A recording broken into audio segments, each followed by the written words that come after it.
So what's going on, guys? DIY Dan again, and today I'm just going to give you some ideas on upgrades you can do to your RV gate.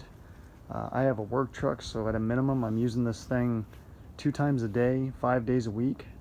I also have trailers and I stick my personal truck back here sometimes, so it gets used quite a bit, and I was having some issues, and I'm going to tell you how I rectified them. So the first thing I did was, most RV gates, for the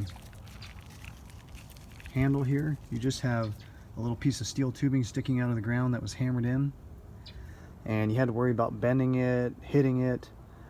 So the first thing I did was I formed in a 4-inch deep concrete pad here. When I decided to do that, I decided to go ahead and put another piece of steel tube in so I could lock both bottoms of the gate into the ground. That adds extra security, because what's somebody got to do if they want to get into your RV gate if you don't have this locked? All they got to do is flip the latch and push the gate open.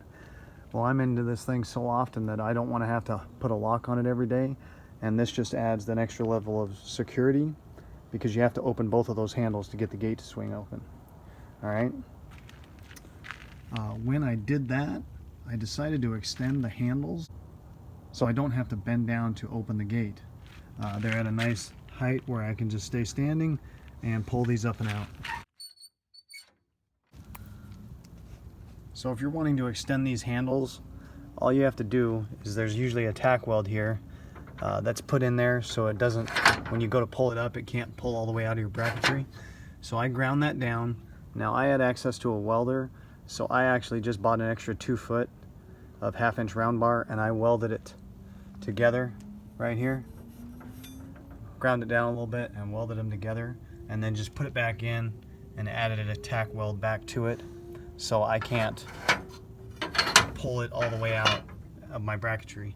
If you don't have access to a welder, you can buy like an 8-foot stick of 1/2-inch round, cut it in half, put it in a vise, take a hammer, bend that 90-degree down to it, slap it in there, and then you could drill a hole and put a small nut and bolt to hold that.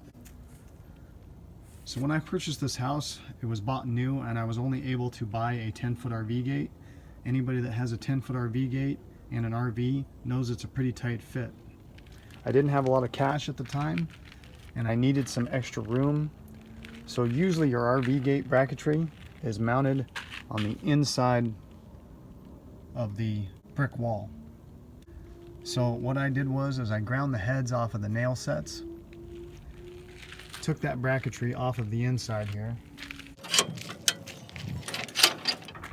and I mounted it to the outside of the wall. Now that adds 2 benefits here. First is, you pick up an additional 2 inches on each side, and that doesn't seem like much, but every little bit helps. And the other benefit is, when your brackets are mounted on the inside, you can only open this gate to about 90 degrees. Now I'm on a corner lot, so only being able to open that gate 90 degrees really hindered the amount of room I had. And now that I've mounted these on the outside, I'm able to open this gate way past 90 degrees, so it gives me a better angle going into my backyard. And this isn't complicated to anchor these. All I used was these 1/4-inch nail sets.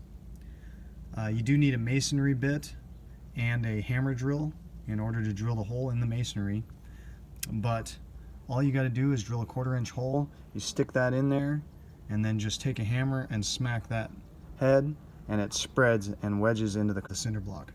Okay? If you decide to move your bracketry to the outside, you are going to have about a 2-inch gap, probably, maybe a little more, maybe a little less, between your gates when it's closed. So you might be able to get a little bit of adjustment here, because you do have some play here, so you can try and extend this out to kind of close it up. I ended up having to go and I bought a 3-inch wide piece of steel here, and I welded it on to close that gap. If you don't have access to a welder, you can also just throw some bolts and nuts through this just to cover that gap in the center. I did that for a couple of years. When I got some spare cash, I decided I wanted to widen my RV gate. I didn't feel capable of doing this. I probably would have done it myself at this point, but I hired a masonry guy to go ahead and cut my wall back. You can kind of see where it used to be. That used to be my wall right there. And reset the main concrete filled cinder block here. And then I remounted my bracket. Now when I did that,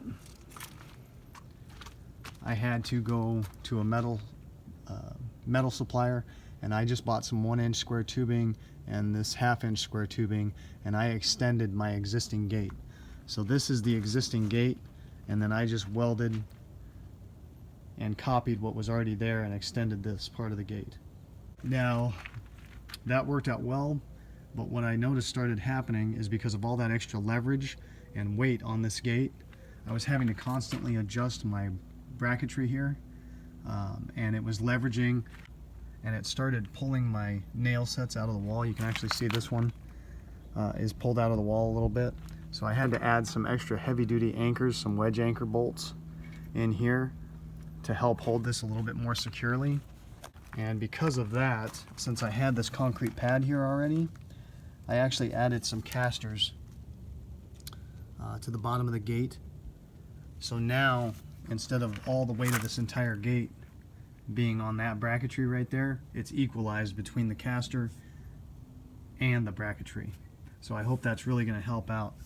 And all this is basically a 90-degree angle bracket. I drilled some holes in it to anchor my caster, and then I just drilled some holes through my gate and added some nuts and bolts. When I did this, you can kind of see I made sure I drilled the hole just a little bit low, so I actually pop up onto my concrete pad with the caster a little bit, so I know I'm putting weight on the caster. And I'm hoping this is going to make my gate last a lot longer and not have as many issues with my adjustments. So I hope that helps you out, and I hope to see you next time. Thanks for watching. Have a good one. Later.